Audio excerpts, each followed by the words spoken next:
Yeah, it seems like there is a way you can call into Teams too, because some of my coworkers were using a desktop computer and it didn't have video capabilities, so they called in on the phone. So there is that capability too, but it's not quite as user friendly as Zoom, but each has its benefit, I guess.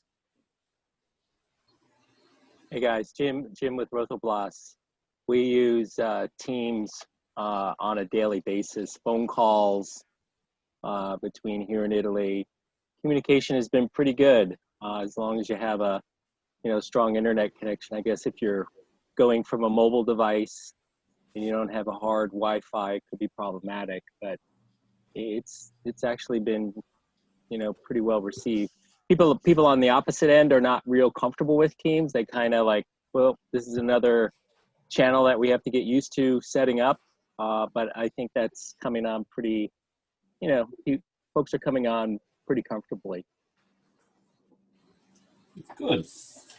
Yeah, but I don't think it was due to security. I think it was the whole fact that we operate on an entire Microsoft platform with, every day we're learning something about a Microsoft offering that we can implement in our daily work pattern. Well, I think we've waited as long as we really should. We're, let me see, what are we at in terms of participants? Only at 26, but so be it. So, as you all know, tonight we're going to be talking about the apprenticeship training program, and we wanted to provide this opportunity for folks to share their comments, their ideas, and their thoughts, which the Education Committee is intending to use to inform the direction that it will eventually propose to the board. Before it goes to the board, I'm sure the Education Committee will come back to the membership, either in a membership meeting or in on a Zoom call in a membership meeting, one or the other, physically or electronically, virtually, so that there is that opportunity for folks to weigh in. It's a really important part of this of what we're doing. And tonight we want to make sure that we hear from the folks that we haven't heard from before. At the same time, we'd like to, we would like to be able to answer the questions that that people might have.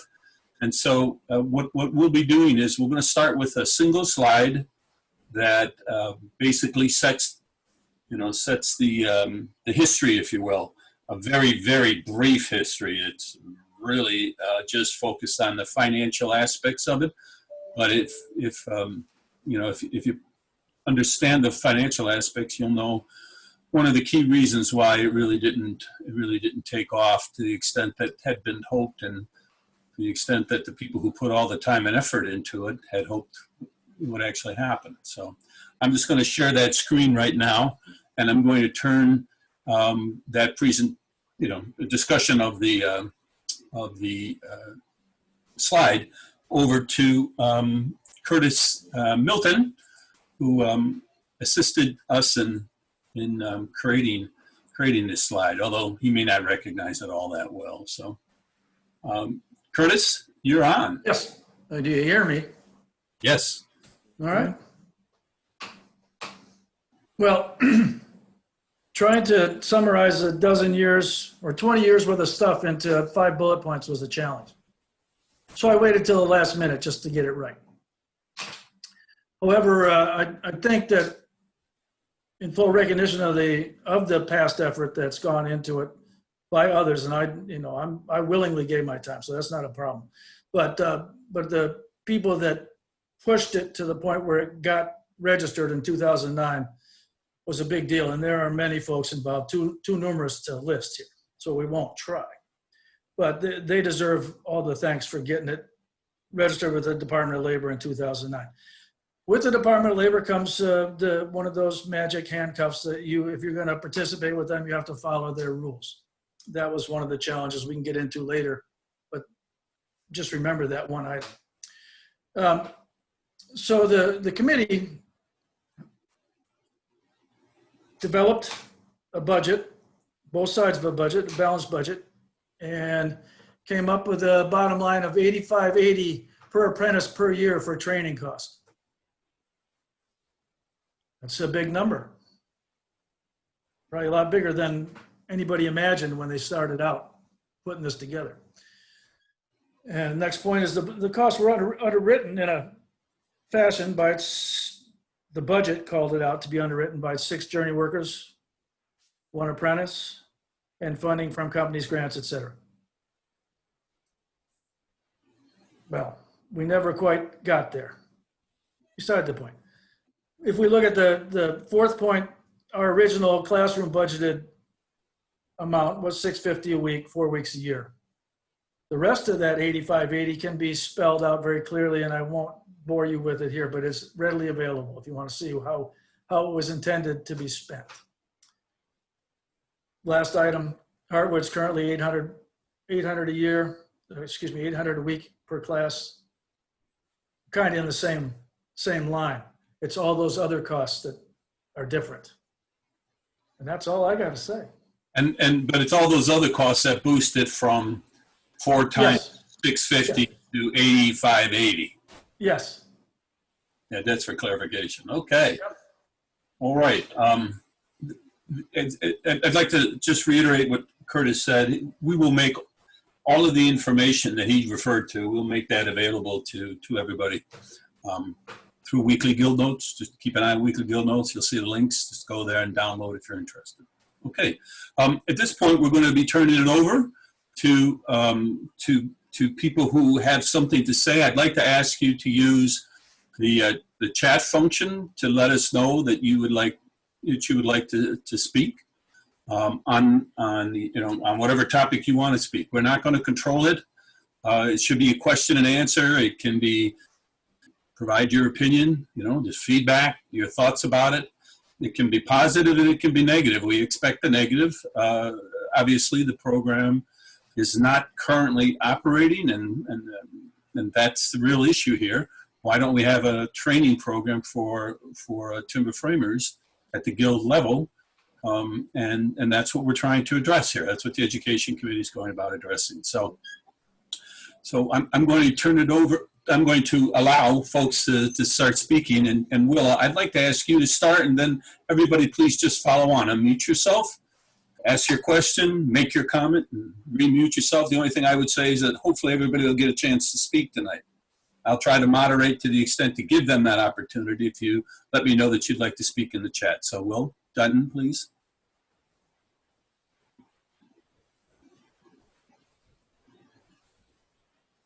Will, you're muted.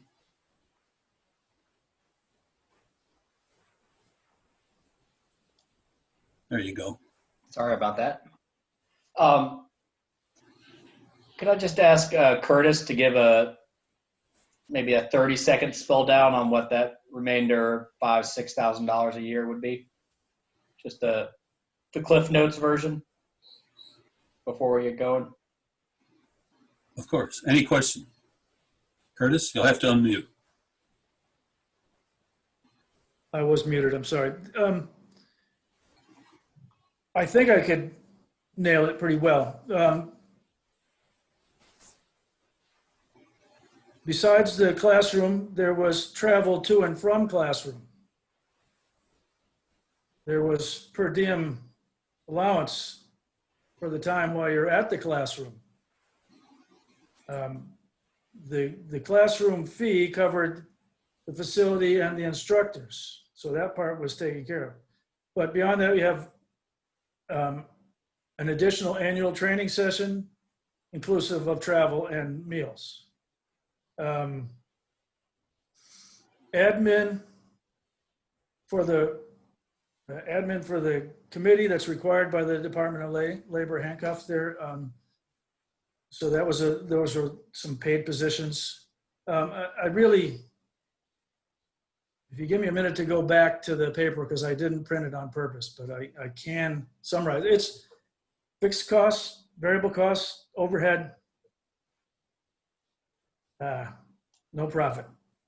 That's exactly what I was looking for. Just, a brief overview, just so we know where it's all going, and that will all be established in the notes that are going to be coming out.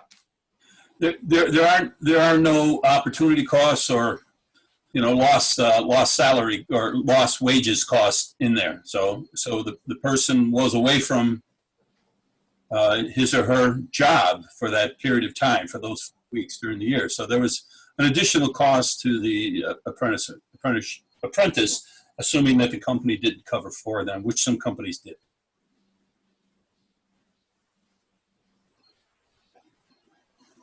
Comments?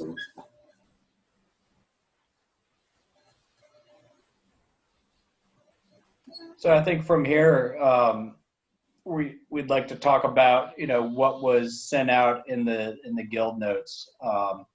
We're looking from feedback from the members of the Timber Framers Guild, how to make this program work, how to make it successful.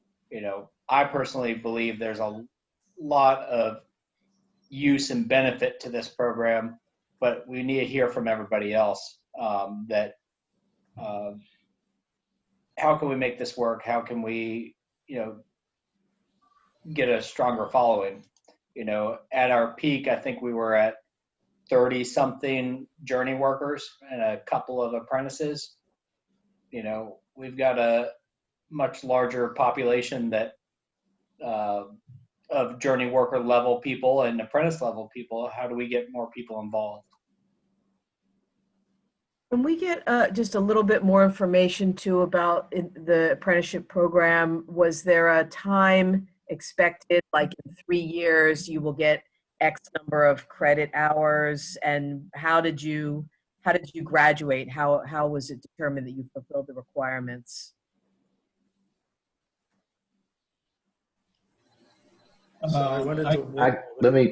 Will, you go ahead, Will. Yeah. So when we first set this up to meet the Department of Labor standards, and part of that was to open up opportunities for companies to be qualified bidders on jobs, prevailing wage jobs, where you needed to be a recognized program, having a recognized apprenticeship program with the Department of Labor. That was the initial impetus of all that. And so we set up a whole curriculum based on surveys that we did with companies and came up with a 3-year program, which this is what the Department of Labor approved, a 3-year program that included 2,000 hours of on-the-job training and 160 hours a year of related training, classroom work, if you will. So that would be 4 weeks of classroom, 2,000 hours of on-the-job training. And this is very similar to what most of the other trades go through. If you're an electrician or you're in the carpenters union, you go to maybe 4 weeks of training at their training center in Las Vegas or Chicago or wherever. So it was a 3-year program, 2,000 hours a year of on-the-job training, 160 hours of related training. And at that point, you would become a journey worker if you were starting from scratch. You could get credit for previous training, either through work experience or going to classes. So our first graduate of the apprenticeship program got credit for being at Hartwood for a certain amount of time. And other apprentices got credit for their work experience at Cascade Joinery or Trillium Dell or wherever. So there was a way to opt in to the program at various levels based on your previous work experience. At that 3-year level, you would have reached journey worker status, and there were wages based on your status. So an entry level apprentice would start at 50% of the journey worker rate, which we initially set at $20 an hour, I think. And that program allowed companies participating in this Davis-Bacon program and prevailing wage. You could have workers working at an apprentice level and an apprentice wage level. If you weren't part of the apprenticeship program, you would have to pay everybody on your crew at the journey worker level, no matter what their experience level was. So there was a financial incentive initially. I don't know if anybody except Trillium Dell may have taken advantage of that, but that was the initial impetus with all this. But it gave us a framework to work with to establish a program. And my personal opinion is that we are so spread out and so sparse of a population that it's very hard to support this, as opposed to the carpenters union that might have 50,000 carpenters in one geographical region that can support a program like this, or in Germany and France where they have all the companies buying into this. We're pretty small fish in this pond to be able to support this program, and I think that's been the problem. The travel expenses for sending 4 apprentices, for a 4-day class in Chicago or Bellingham, were pretty substantial and hard to make, not sustainable in my opinion, so far. So I think we need to broaden the scope a little bit to include not only people that want to get a job in timber framing, but also the people that are currently employed. I'd like to jump in here and do 2 things. One is a screen share. The essential answer to, I think it was Will's question. I'm not going to speak to this. Curtis sent this to me. So Curtis, I'm not sure you need to explain it, but please do if you feel the need for it. I would only say that that's just a snip right out of the apprentice manual. That was part of the rollout of the registration program. Will, is that true? This is from 2000. Yes. This is a version 2012, but we had an earlier one than this even. I think this is 2012. I'd like to hear from John Miller because he has been supportive of the program and been involved with the program since the start. So John's got something to put in. This might be a good time. Well, we have been very supportive. I think that Rick and I have been the most supportive of the program from the beginning. Adrian Jones was also supportive of it for a time. I think the density problem is real. The travel expense is really kind of a deal breaker. We actually, so when the program started, we currently have 5 people who were registered journey workers in the program, still working with us. 2 of them went through the apprenticeship program from beginning to end and graduated and became journey workers. John, I hate to interrupt you, John. At least for me, it sounds very electronic. It's hard for me to understand what you're saying. I apologize. Sorry. What's going on? All right, is that better? That is better. Hold on. Sorry about that, John. Oh yeah, I think. Can you hear me better now? I can. Yes. Okay. Yeah, my earpiece quit for some reason. Battery dead. Probably too many Zoom meetings. So I think that Rick Collins and Trinidad and Cascade Joinery have been the 2 programs that participated most enthusiastically in the Journey Workers and Reference program. We currently have 5 people on staff here at the Joinery who were registered journey workers at one time. And 2 of those people actually went through the 3-year process and came from apprentices to journey workers. And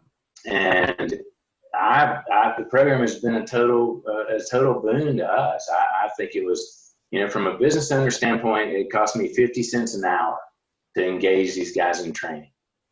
And it totally motivated them, made them, it stoked their fire for learning and advancement and becoming better craftsmen. So I always thought it was a deal. And the 50 cents an hour was only the $1,000, but we also paid for everybody to go to all of the training. But I still think that from my perspective, it was a very valuable program, and I wouldn't hesitate to re-engage in it. But I think that one of the problems, without criticizing anybody, was that the lack of organizational support for it. I mean, it was basically run by a volunteer. Will was very involved in it, but once Will left, Curtis by himself in his free time basically ran the program, and that was not sustainable. And I think there's been a complete lack of organizational support for the program.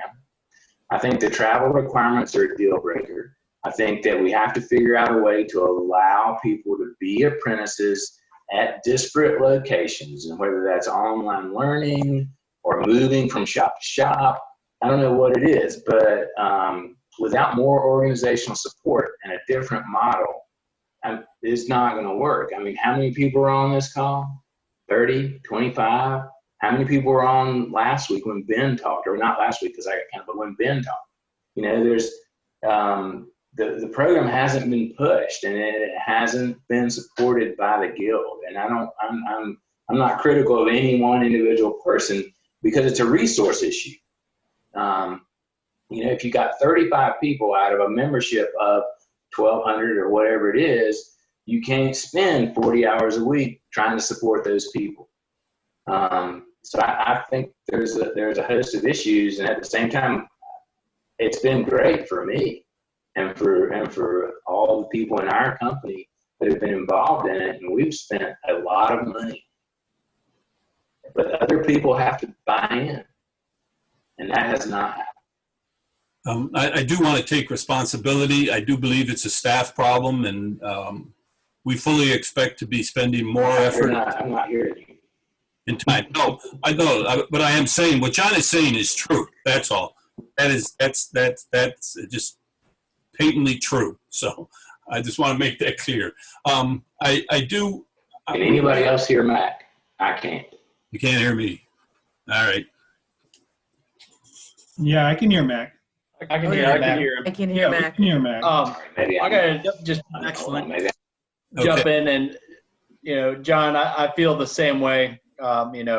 Trillium Dell, stood behind this program, and we loved it. We found that it was really beneficial to our employees. At times we had about the same, 3 to 5 journeymen. But I wanted to comment on Kieran's comment. What was within the program is, that for apprentices, of that $1,000, they got a certain percentage back directly for continuing education. Every February, we hosted an apprenticeship training program, which John has mentioned, and those were at Trillium Dell, frameworks with Adrian, and then also again at Cascade Joinery. And so there was a lot of support, and there was a lot of camaraderie between the journey workers and apprentices. So yeah, it's not really a textbook type thing. I mean, the curriculum is broad and expansive. So it is an ongoing learning process, and the training of the ATP sessions in February were guided towards the current apprentices and what their learning needs were. What did they need to know how to do to fill out the curriculum? Like John said, it's tough for you to fill out 100% of the curriculum or even get close if you work at one shop that only does, one type of construction. Without moving around or without getting specialized training outside of that. So, Todd, you had a question a while back. Do you still have that question, or has it been answered? No, it's been partially answered, and I'm kind of listening. I mean, it's interesting to hear everybody's participation. Obviously, from the people here that know me, I'm really pretty far out on the periphery here. But you know, I'm trying to figure out whether fundamentally there's a curriculum issue here, and I kind of put that in light of kind of some understanding of what the training programs in Europe are like, or whether there's a cost issue here, because it seems like a lot of conversation about cost, or maybe is there just sort of some fundamental participation issue that we just don't have enough bodies in the program to start with? Somebody want to take a crack at that? Curtis? I'll take a stab at it.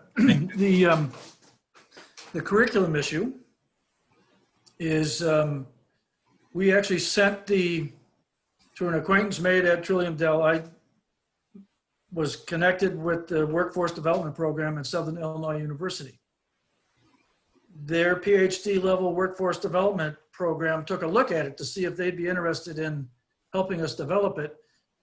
But in the review of it, they came back to us and said, 70% of what's in your curriculum is available in continuing education or higher education facilities worldwide. 30% is your specialty trade. That's what you should focus on. Well, that made sense to me. But still, our budget was such that we were constantly raising money trying to develop the curriculum and getting people, remember now, this is 2008, 2009. We're trying to get people that don't have enough work already, trying to get them to contribute. We had some success with authors creating material and actually donating it to the program. That was a beautiful model. Takes development team to chase that kind of stuff, right? So our revenue income was, we were gathering money because we weren't spending what we were gathering every year. We had a lot of passive members. This is a key element to the program getting as far as it did, was with five apprentices and 30 journey workers, we were close to the right number of the right ratio. And our contributing journey workers, the participating journey workers that were actually passively contributing to this, taking nothing back, or maybe taking some money back in the method that we had set up. They could take up to 30% back for continuing education, which could be the conference, could be anything. Didn't matter. It was a peer review situation. The committee reviewed it. And as far as John, thanks for the credit, but without Isaac McCoy and Chris Drake, who Will Beamer knows both of those gentlemen very well, because they both attended Hartwood, I would have exploded completely.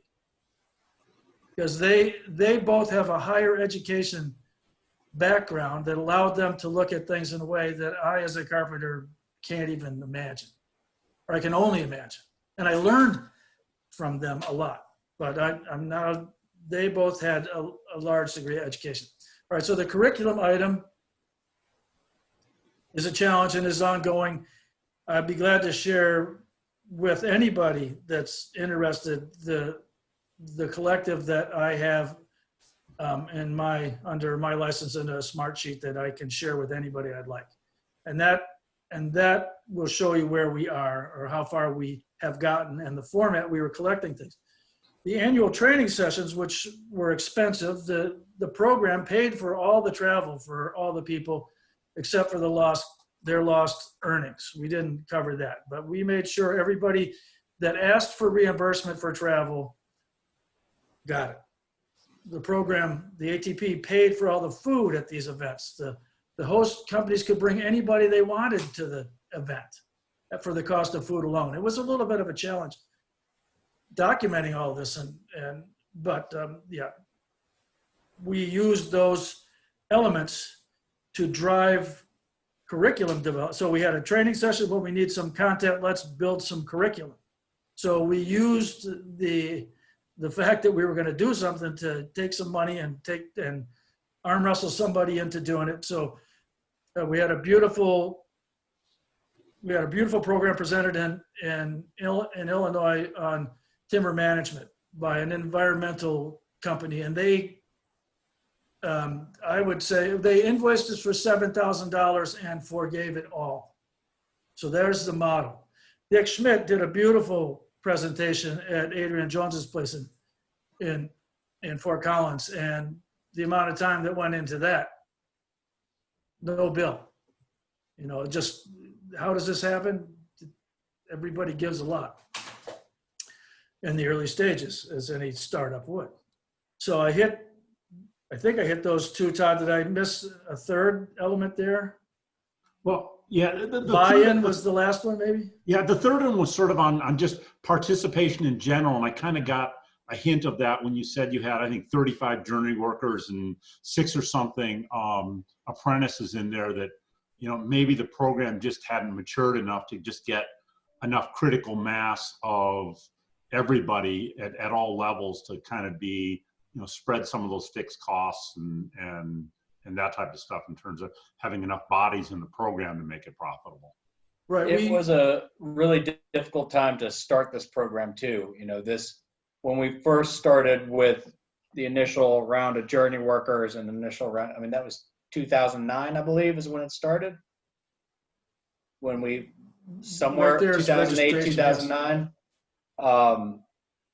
you know, and, you know, 2009, 2010 was a horrible time for everybody in the industry.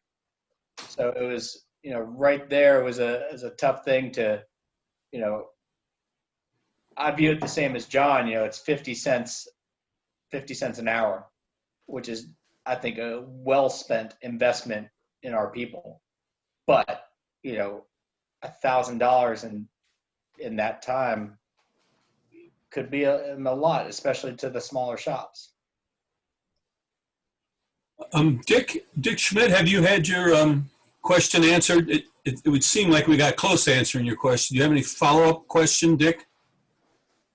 Yeah, I think the question has been answered, and it appears that perhaps the biggest constraint on the program is that the guild pays for all the travel, and it's almost as if the guild has given away this program, and of course to the benefit of the apprentices and the journey workers, but certainly they derive value from that, and it seems to me that it would be appropriate to charge a more appropriate fee for their participation. Well, I would only say, Dick, that that all the travel money came from the journey workers pool. There was never any money from Guild General Funds used to support the program after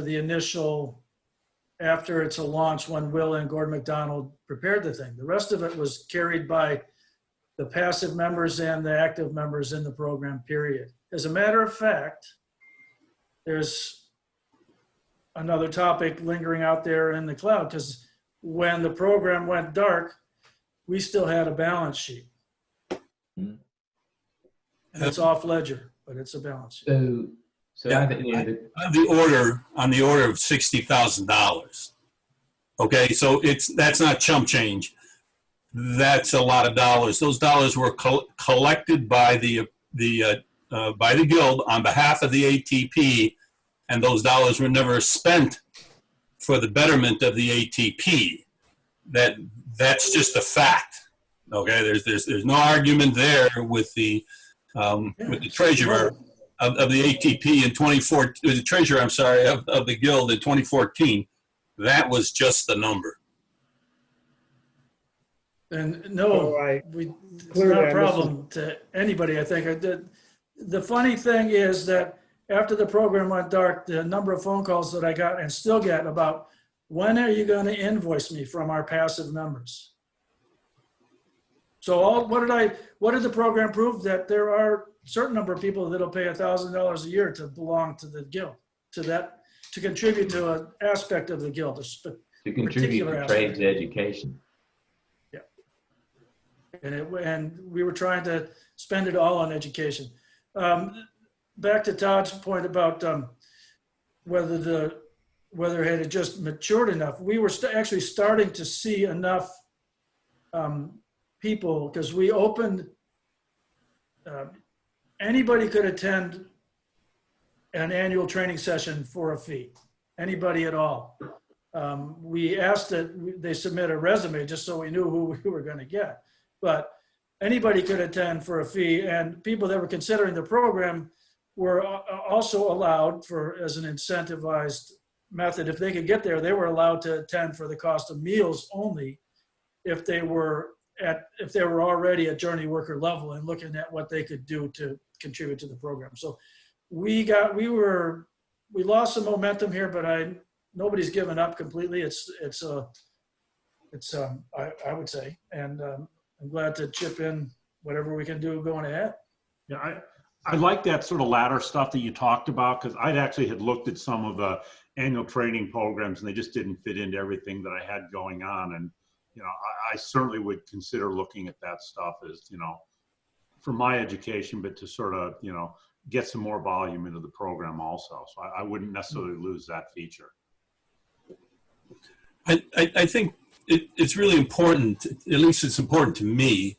If you think about the apprentices, there are two competing ideas. One is you don't value something you don't pay for and work for. So that's a really important point. So charging, as Dick said, charging the people who are getting the benefit is a good idea. But you also have to keep in mind that an apprentice, particularly at the start, was making between $15 and $20 an hour. Probably somebody starting, and maybe that's high, but certainly in 2009 we were paying people at that level at Cascade Joinery. And so when you take 4 weeks of their time out, you take a big chunk.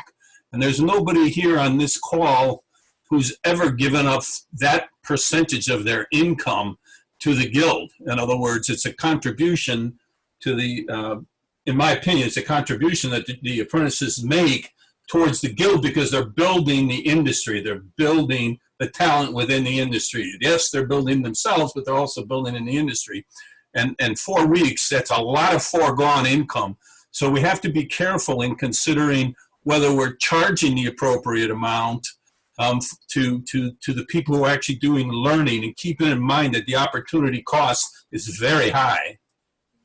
I think that's not necessarily true. I know that journey workers were paying their apprentices. I know Trillium Dell, we would still cover the bills for our apprentices while they were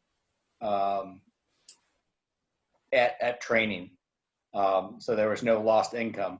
But there again, that's lost income for the company, which, you know, I know that, you know, I'm sure John has a similar approach.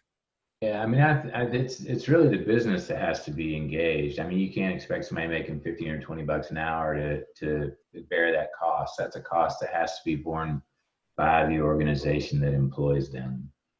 And if business owners don't value that and are not going to pay it, then there is no path forward. Yeah, your point, Will, is a good one, but it's borne by somebody. When somebody's working, or you know, somebody's not working, somebody is paying the piper for that. And usually apprentices are relatively young, with young families. It can be very hard. I think it can be very hard sacrifice to make if the company's not picking it up.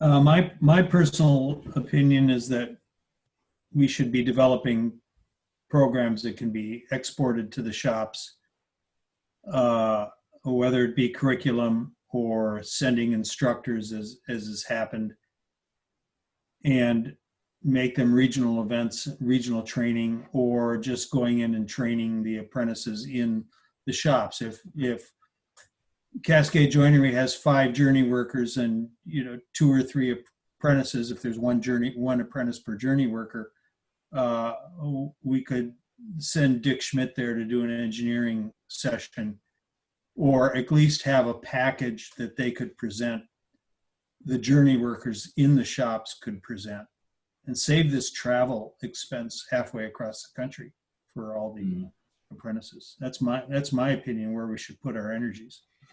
Yeah, and we actually were working on that. We had a Crosby, you know, so one of the things we did in our shop was have a Crosby trainer come in to do a official rigging training. And we hosted it at our shop, and we opened it to anyone who wanted to come. And it seemed like to me that that's a pretty good model. Yeah, there you go. And that's You got one one person traveling and not 10 or, you know, Yeah. 5 or whatever it is. And you got one module satisfied in the curriculum there. Mm-hmm.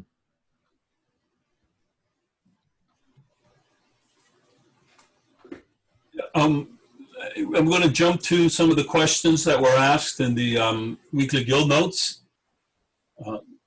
Should we re-register the ATP with the Department of Labor? The Education Committee has asked these questions. Anybody have any comments about that? I do. So, you know, I don't think, I would let Will talk about what Rick's experience was, but for us, the state of Washington does not, you know, the Department of Labor certification does not apply in the state of Washington. This apprenticeship program has to be actually registered with the state of Washington. So I'm not sure that really helps. And all it does really is allow you to pay a lower wage on a prevailing wage job to an apprentice as opposed to a journey worker, which, I mean, maybe in other environments, but we do a lot, well, not a lot, but we do probably more than a lot of people. We work on prevailing wage jobs in Seattle, and that doesn't really matter that much to me personally. Yeah, with Illinois in particular, it helped us out, and it does help us out. We also use it as a selling tool.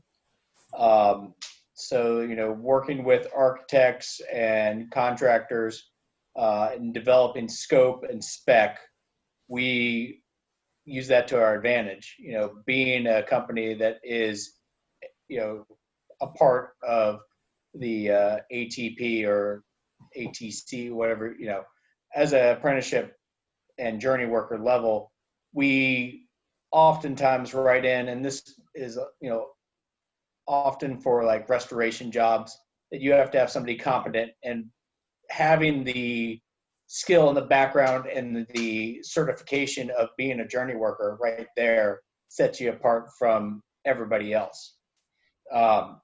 And so in that aspect, the 30 journey workers worked great for us, but that's not sustainable as a program, unfortunately. Yeah. Any other comments on this?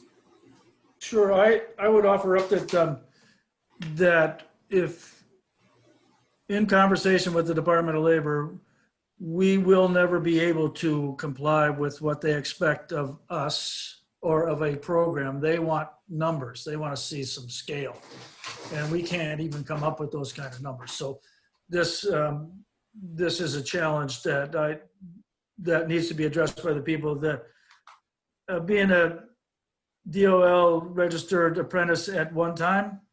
The fact that we were a Department of Labor registered apprenticeship program is enough for me. The fact that we actually got through that hoop and were able to comply, and it forced us to do many things in a certain way.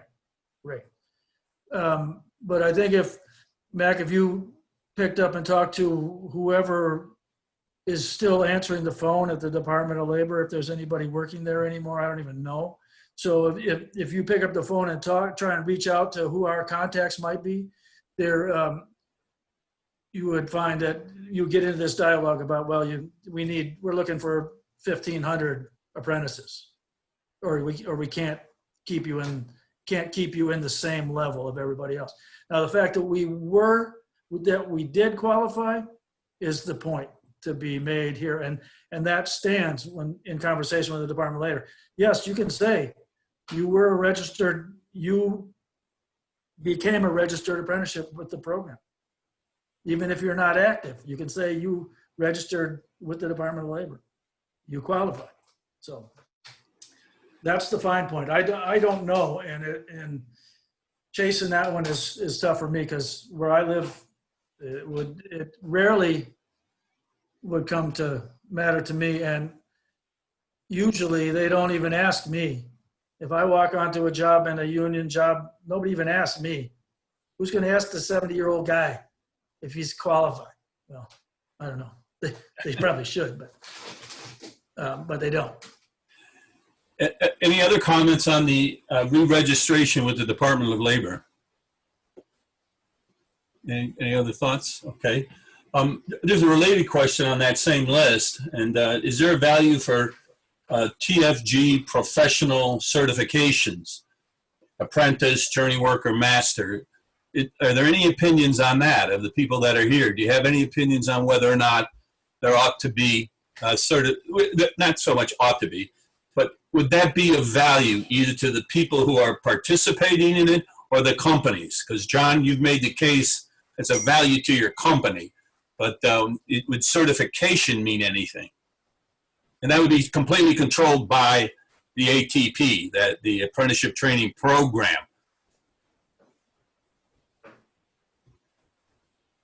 I just wanted to add perspective to what that might be. You know, I don't imagine that every experienced timber framer would join the ATP and go through these years. They would submit some kind of portfolio, some, you know, how many years of experience, certain things, you know, to get that kind of it would be sort of a portfolio or check off to get that kind of certification. Is that what you imagine as well, Mac?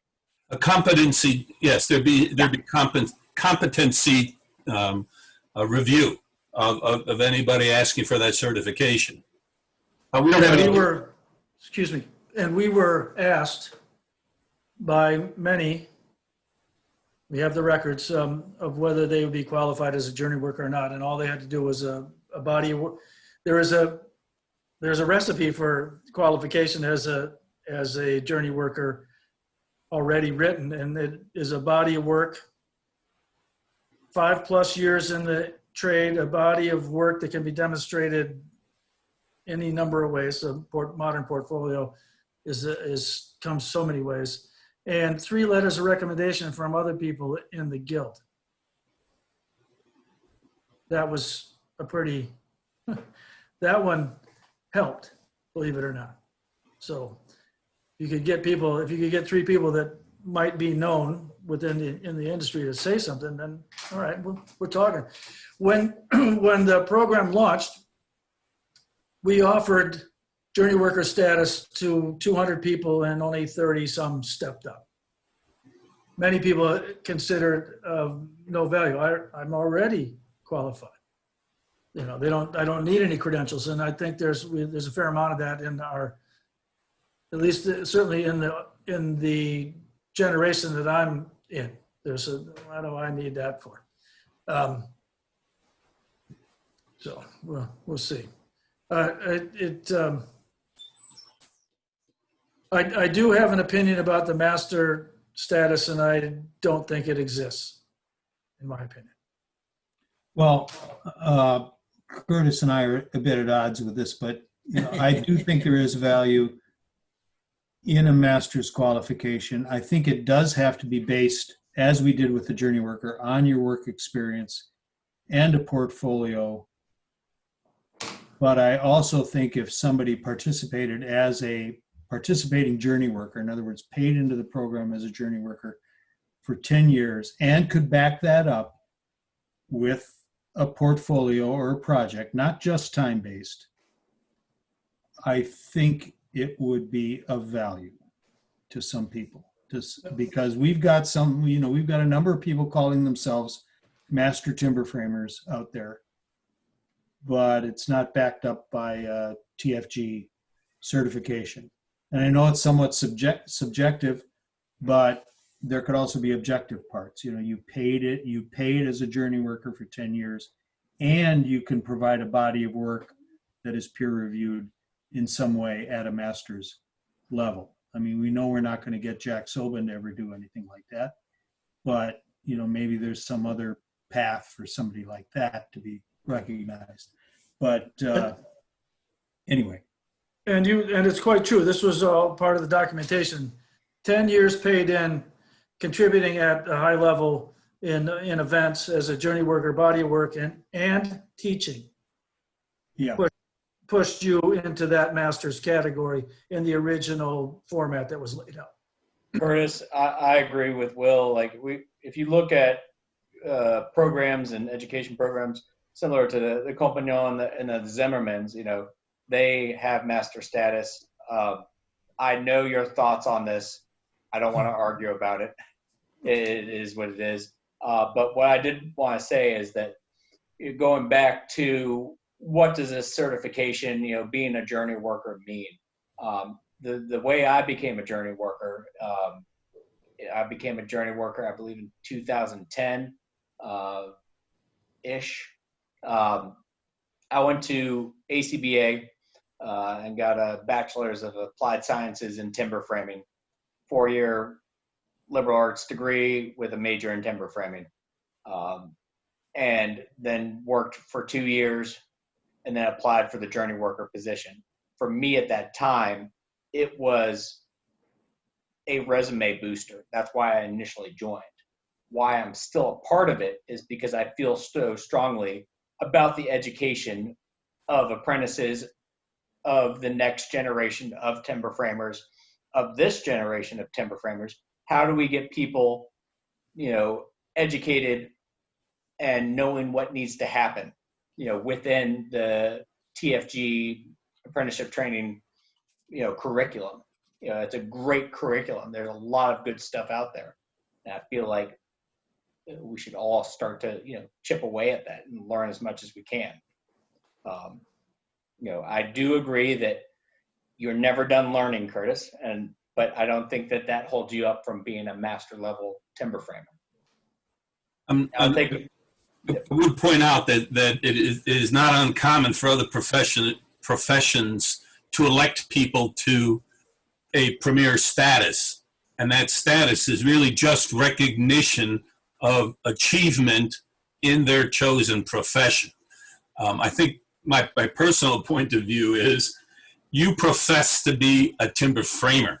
You're a professional. Upgrading the way that all of the trades and all of the crafts are perceived is a valuable exercise that makes a whole lot of sense from an educational standpoint to support. So I feel very strongly that recognition from your colleagues, from your industry, from your organization is something that is of value. It's not of value to everybody. We've got a kind of class who go off and do their own thing. That's cool. There's nothing wrong with that. But there are real benefits that accrue to the future, to accrue to the other members to have something like that to strive for and to be elected to it. If it's something that's kind of like done quietly on the side and nobody ever acknowledges it, okay, it doesn't seem to have that much value. But if it is acknowledged by the community in a ceremonial way, in a publicity way, it does and can mean something, and it can give somebody something to strive for. And that's something that all of us need, is a goal. We need something like, almost all of us need that sort of a goal.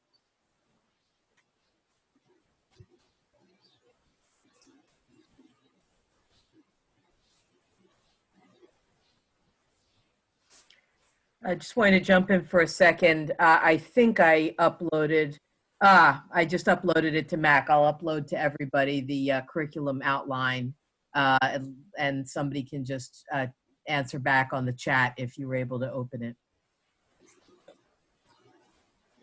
Okay, I didn't intend to be the last word on that topic, but be that as it may. We talked a little bit about what is the value of the ATP to the shop owners. John spoke passionately about that. I think we have an idea. Will spoke about that. Curtis speaks about it anytime you want to bend his ear about that thing. So I think that's fairly well indicated there. We have talked about participants paying and paying annually for their participations. And we have talked about both ways to look at it. I do want to make mention. You probably saw the comments, but somebody somebody made what I think is a very, very important comment. They said, hey, I went to school for 4 years and I paid for my education. And like, okay, so, what are we talking about here? Well, I think that's a good point of view, and it's good for us to understand that, yes, when you go out and go to college for 4 years, you forego income for 4 years. For 4 years, you don't forego income for 4 weeks. You forego income for 4 years, and that's what Will did when he went to the ACBA. So I do think that's a valid comment that was made on that. I just wanted to make sure and share that with you. At the same time, it's I don't think it's necessary comparing apples to apples, because through college you can get different types of loans and grants to help you through that. Granted, what could be $20,000 to $40,000 a year will end up with several $100,000 of debt. But it's at the time, short term, it's not necessarily the same thing for somebody. If we go strictly to numbers, an apprentice is making somewhere between $10 and $20 an hour, depending on how advanced they are. And that was determined, as a basis, a starting point. A starting journeyman, with 5 years experience is going to start off at 20 plus, and the apprentices, which I think Will mentioned earlier, was at 50% as a green zero experience is at $10 an hour, and you fall somewhere in that middle. And I think that's still a pretty valid area for timber framers from 0 to 5 years experience to be in that. Granted, I'd say, in our region, we're probably closer to that 15 to 20 for that 0 to 5 year experience. Higher, depending on, 5 years experience. It's a good chunk of change and a good chunk of experience that you can have gathered. But, this is all from numbers that were, 10 years ago. Carpenters, apprentice carpenters, they get paid while they go to school. So it would be more of a sacrifice to be part of the apprenticeship training program with the timber framers than it would be to be apprenticed with the carpenter. So it's a difficult question. I don't think there's a right or wrong answer. So yeah. No, and going back to that, I know that the larger shops, could absorb that cost. Trillium Dell and Messick Vale moving forward, we will absorb that cost. We don't want our apprentices to have to suffer and not be able to make rent or mortgage or car payment. That hurts everybody.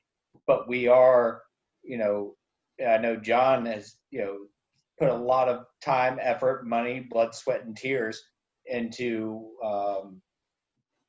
allowing apprentices to learn as much as they can. In my view, that if they miss a week worth of work or a couple days worth of work here or there, but they become more efficient, smarter, be able to do more things on their own, it's better for the company in general. Any other comments? Mark, you mentioned that you're from Canada and you haven't said anything here. Would you like to share something with us? Yeah, I was just looking at the curriculum again. I remember looking at this back then. In Ontario, our first of all, just the safety thing follows the OSHA pretty close, but again, it would still all be different. The traveling to the States at the time when it was first introduced, it was awesome because our dollar was worth more than yours. Now I get to pay an extra 35% if I could even cross the border right now. And I can't. Fair enough. That was just some of the things. And then plus being a small shop, I do a lot of itinerant work. So, yeah. Mostly north of the border, I take it. Oh, yeah. I did get the opportunity to go to Poland, and I did build a German-style clockwork house in the Andes Mountains in Ecuador. Fantastic. It was Mark, quite a job. your points of some of the things like OSHA requirements, that's a very good point. And I could see that it wouldn't be too difficult to address that somehow in curriculum requirements. Oh, absolutely not. No. Another country. But I'm very interested, now that things are a little different, people are very familiar with remote learning, especially this year, but also Yes. there are so many schools that offer a lot of the curriculum. I could see, again, the Guild doesn't want to get into too much into the weeds of certifying a particular school, but just reviewing the syllabus for a particular school's offering that, in compound joinery or whatever, I could see how then going to that class and submitting the syllabus would be able to fulfill one of the requirements. So I don't think anymore that the travel is necessarily I have to agree. a burden. Of course, Canada's a big country too. In conversation with Canadian educators, we collectively came to the conclusion that if you had taken the programs that qualify you as a red seal, as a provincial seal carpenter, Yeah. and so once you reach that level, that we could devise about a 13 or 14 week program that would get you up to the education aspect of journey worker, timber framer, if you've already got the red seal. Yeah. That's I started out as a cabinet one of the things we maker. talked about. I'm sorry? I started out as a cabinet maker, and I've been a sawyer since 1985. So Yeah. See, so many people with a body of work, it's, they are already. We don't deny that. yeah. You just have to stand for peer review. That's all. That's all. Oh yeah.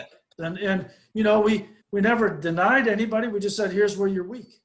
Here's where you need more hours, more experience. I guess it was Why just don't we the get into certifying organizations that teach. I yield. That was Isaac? Yeah, sorry to interrupt there, Mark. I thought I was No worries. got off on my Zoom timing, obviously.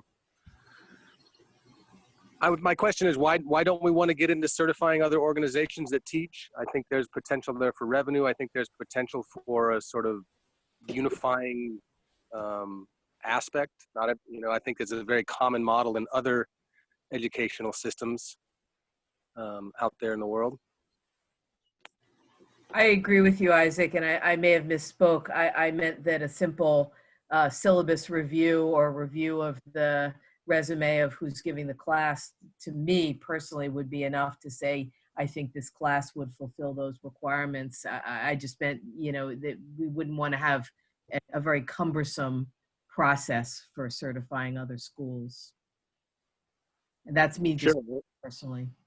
Yeah, and my recollection is that we encouraged people to submit any place they wanted to seek out education, and it was a very simple process. Then I guess I was perhaps speaking a little more broadly to the question or to the idea of how do we get quote unquote market penetration for the program, and I wonder if it's worth asking if anybody's interested in that sort of thing.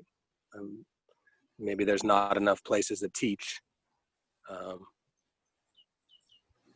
enough schools, but that there are a number of schools out there. Yep, for sure. We're about 10 minutes over right now, but there's one other question that I think is really an important one that the Education Committee asks, and that's the last one. And what is the value of a formal TFG professional development program? Earlier, Curtis talked about the apprenticeship training program. Classrooms were open to people who were outside the apprenticeship training program. And the idea that has floated around for a while, at least at the board level, is that combining the ATP, or not so much combining it, but sort of putting the ATP under a more generalized rubric of professional development. In other words, the ATP would continue to exist as a coherent program, but it would be a sub-program of a larger program for professional development.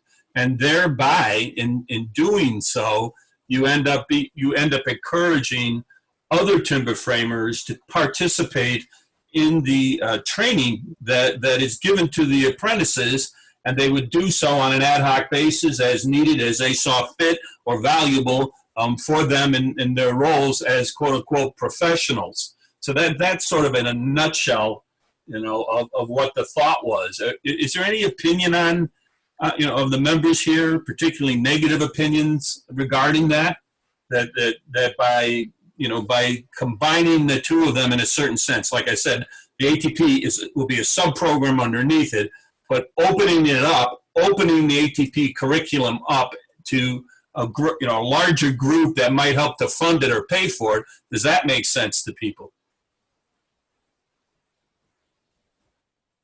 Mac, I'll offer that the basic premise of the Guild is as an educational organization, and we provide those opportunities via TFGLive now is perhaps the latest forum, through projects, through the journal, and through regional workshops, and through conferences.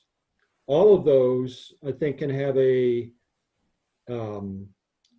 apprentice component to them, in addition to the professional development program. So I think that's what you're suggesting is ideal, that the apprentice training then becomes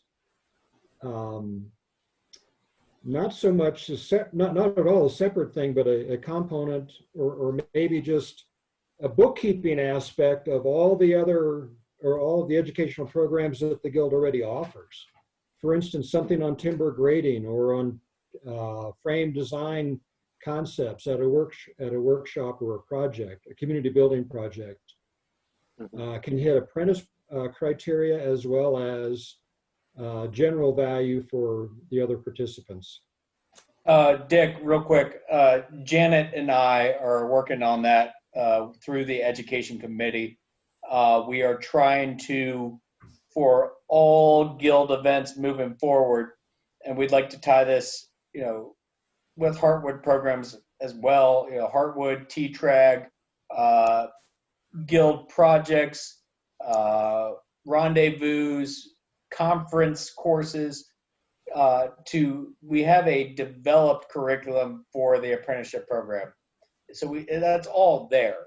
And so what we want to do is that when we publish these events, when we advertise for these events, when we establish them, that each event would show what in the curriculum that's already established, what in the curriculum does it actually cover.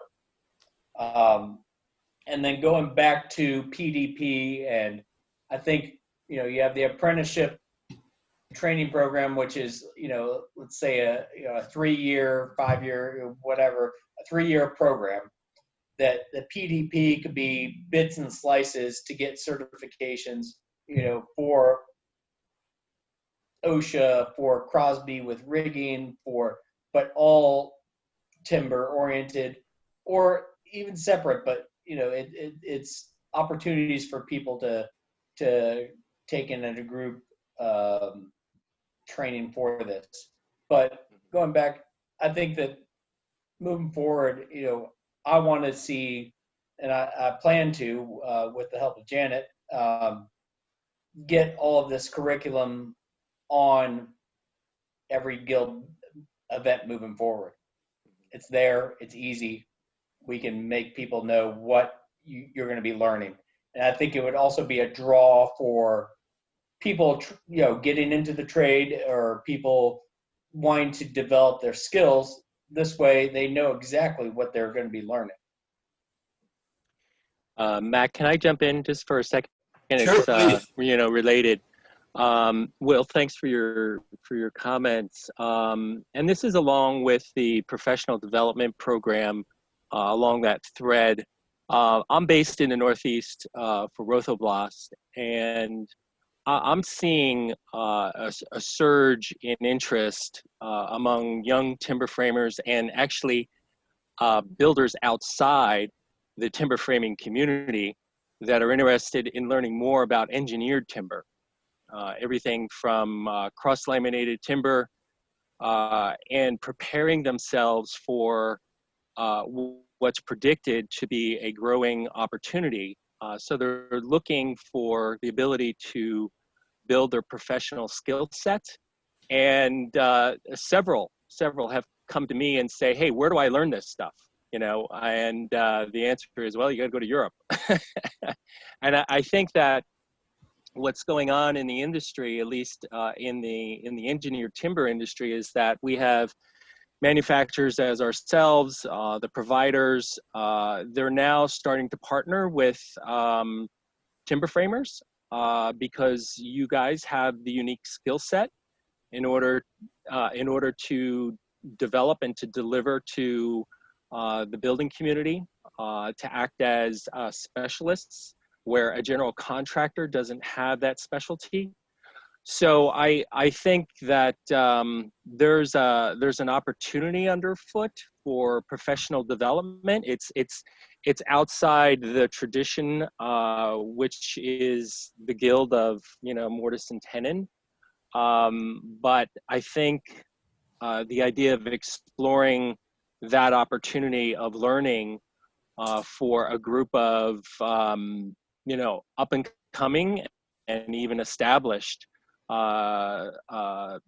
craftsmen in order to learn the various methodology of assembly, rigging, et cetera, could be something really worth considering.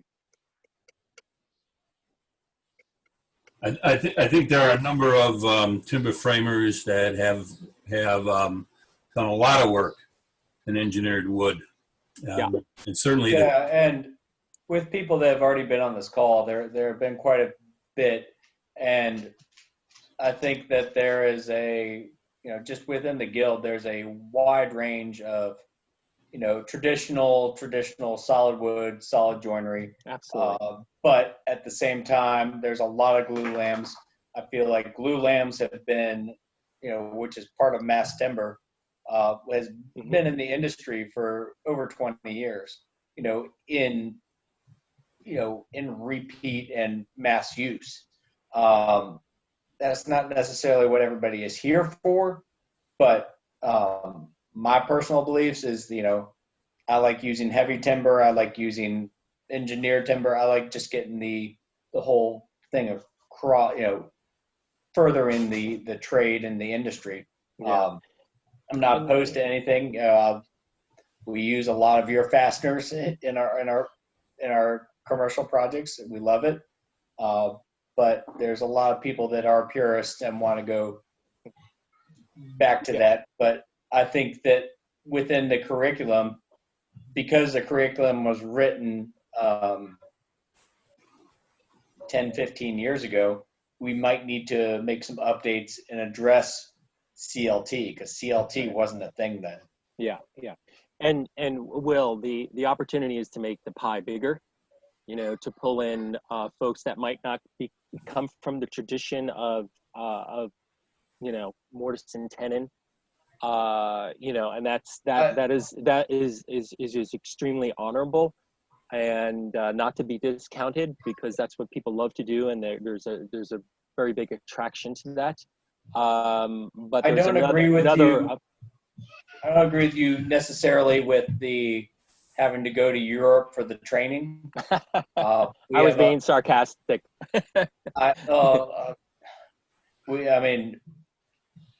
Especially in the last couple of years, I do understand that. I do know where that's coming from. So I understand where that's coming from, but, and I agree with you that they are 10 years ahead of us when it comes to mass timber, but we do have the resources here to do it here.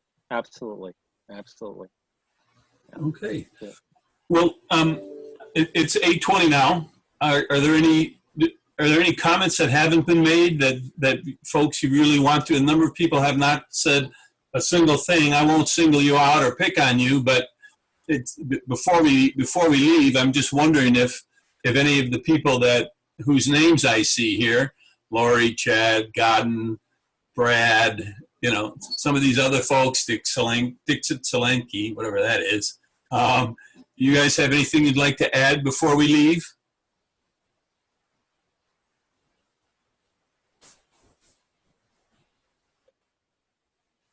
Okay. Janet or Andrea,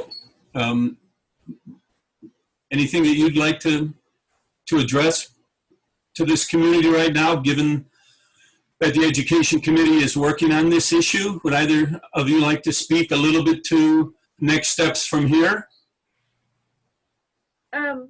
Yeah, sure. Good. Well, we really appreciate any kind of feedback on this because we really want to get the apprenticeship program back. Maybe not the same program, but a better program that addresses current needs and is a little more in tune with today's, especially COVID today, environment. So I appreciate everyone's feedback, and we are going to be sending out a questionnaire, and we hope that people we really would love some response, because in order to fine tune this program, we need some direction from you guys, and anything you tell us is, I jot down, I listen to it. So appreciate it. Andrea? Mostly what Janet said. Also, if somebody really is interested in getting involved, we're trying to keep the committee fairly small so that it's nubile, it's workable. But we're going to have multiple opportunities for working groups and little projects as we go along. For instance, I see that Jim from Rothablas has volunteered to work on the new module on engineered connections and engineered wood. So thank you for that. And, anybody else that wants to be folded in a little bit more, just shoot anyone on the committee an email. I think the addresses were all in the last guild notes, and my address is in the chat. I should point out that this may change, so just take it as sort of the current thinking that at some point the ATP will be revitalized as well. And so there will be a separate program committee. The ATC will be reinvigorated. It still exists, but will be reinvigorated, and we'll be working towards that, towards the ATP programs further development. And so that'll happen, where it'll move from the Education Committee and back to the either an ATP or a PDP, depending upon what appears to be the best move forward. So that's just kind of like a heads up. The Education Committee will move on and to other tasks that it needs to do, and in its wake will be left people who are going to be working specifically for ATP. So. And before we close, Will Beamer, do you have any closing comments? You've been a stout contributor on this program right from the get-go and getting it registered with Department of Labor. Do you have any closing comments before we go? Even there. Yeah. I was assuming he was still with us. Might be. Okay. All right. If there are no more comments, I'd like to thank you all for participating. Next week, we're going to have the postponed. Jean-Philippe Letarte will be speaking on heavy timber connectors. He's a member of MTC Solutions, which is the successor organization for what you know probably as MightyCon, and he'll be talking about mass timber connectors next week. So please tune in for that. That will prove to be, I think, very, very interesting, particularly if you like the suggestions that Jim made tonight from Rothablas. So, okay. Thank you, everybody. Good night. Cheers.